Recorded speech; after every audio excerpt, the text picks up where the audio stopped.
Bien, on va passer un petit peu au débat.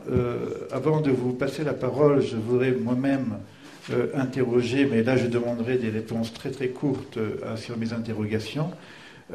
Normalement, je suis modérateur, mais je vais essayer d'être aussi un petit peu dans la marloquette, juste pour éveiller le débat et puis nous réveiller. Donc, je vais commencer par l'intervention de Rav Cherki, avec donc cette proposition donc, de nouvelle religion, Bnei Noach. Le thème religion, nouvelle religion me gêne un petit peu, je ne sais pas si ça sera une religion. La question que je me pose, je pense à une pensée de Manitou. Manitou disait que la valeur, chaque nation a une valeur pour elle-même. Et la valeur spécifique d'Israël, c'est l'unité des valeurs. Et il donnait une image qui est très très belle, qu'il avait pris du rabbin Jaïs d'ailleurs, que chaque nation est une perle. Et que Israël, c'est le fil qui va relier les perles pour en faire un joli collier. Je pense que cette image est très belle parce qu'on garde en même temps le respect de la valeur de chacune des nations. Et ça, c'est déjà une question par rapport à une proposition qu'on ferait au niveau d'une religion qu'on appellerait Bnei Noach.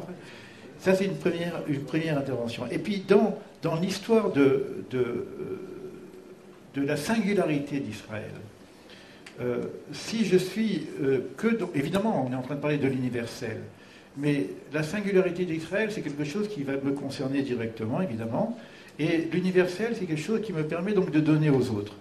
Mais si je ne suis que dans le donner, il va manquer une dimension. Il va manquer la dimension du recevoir.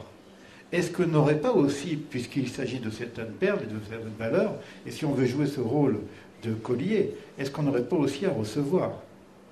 Avoir dans les valeurs universelles qu'il y a exactement dans les nations. Alors donc c'est ça la question, c'est entre... Alors là, les réponses vont être assez courtes si on peut, juste pour lancer des débats, après je passerai la parole. Alors, c'est une question à tout le monde? Non, je vous poserai une petite question à chaque.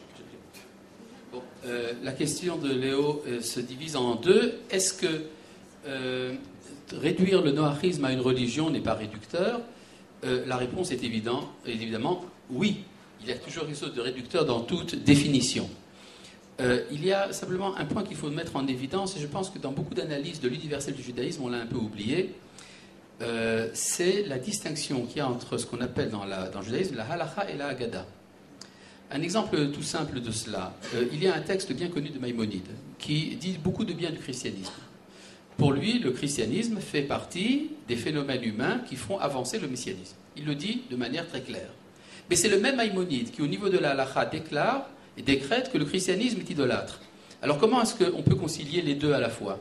Ben, tout simplement, il y a une différence entre ce qu'on appelle la halacha, c'est au niveau de la pratique, et ce qui est conçu au niveau de l'analyse de l'histoire.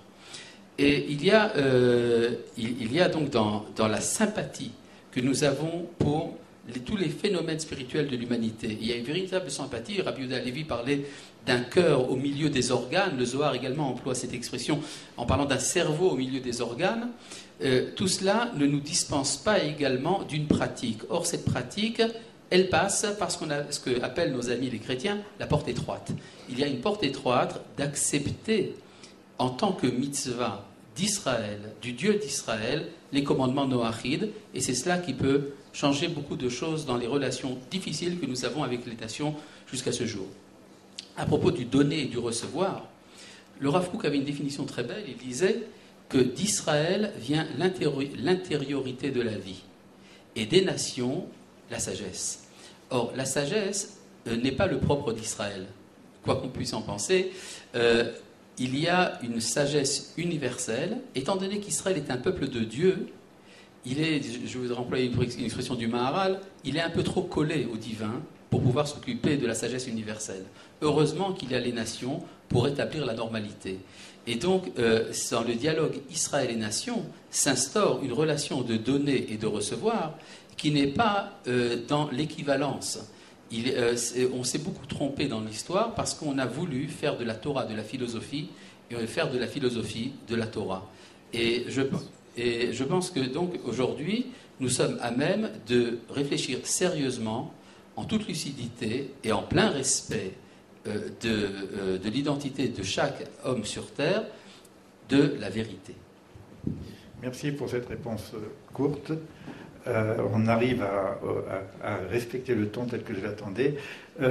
Donc c'est pour le docteur Morali.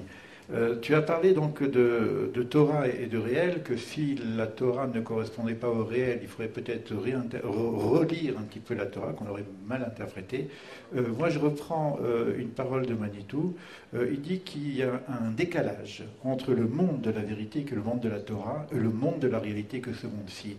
Le monde de la Torah est une aspiration à un monde futur qui n'a rien à voir avec ce monde-ci. Donc le décalage est évident. Ce monde s'appelle Élem, caché, voilé.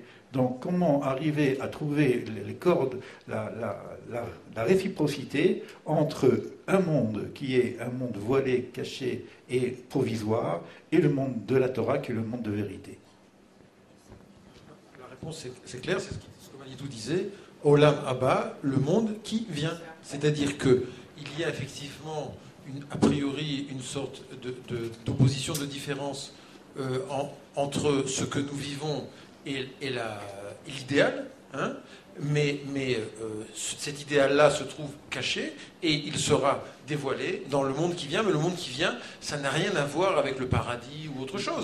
C'est ce monde-ci de la réalité ici que nous allons modifier pour justement mettre en place le monde de la Torah. Donc il peut y avoir un décalage entre ce que dit la Torah. Il y a un décalage dans ce que le Ramchal appelle le Emtsa, le milieu de l'histoire.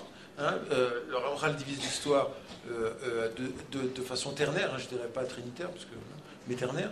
Donc il y a le début, le milieu et la fin. Hein, donc dans le milieu, effectivement, il y a forcément un décalage entre ce que nous vivons et l'idéal de la Torah.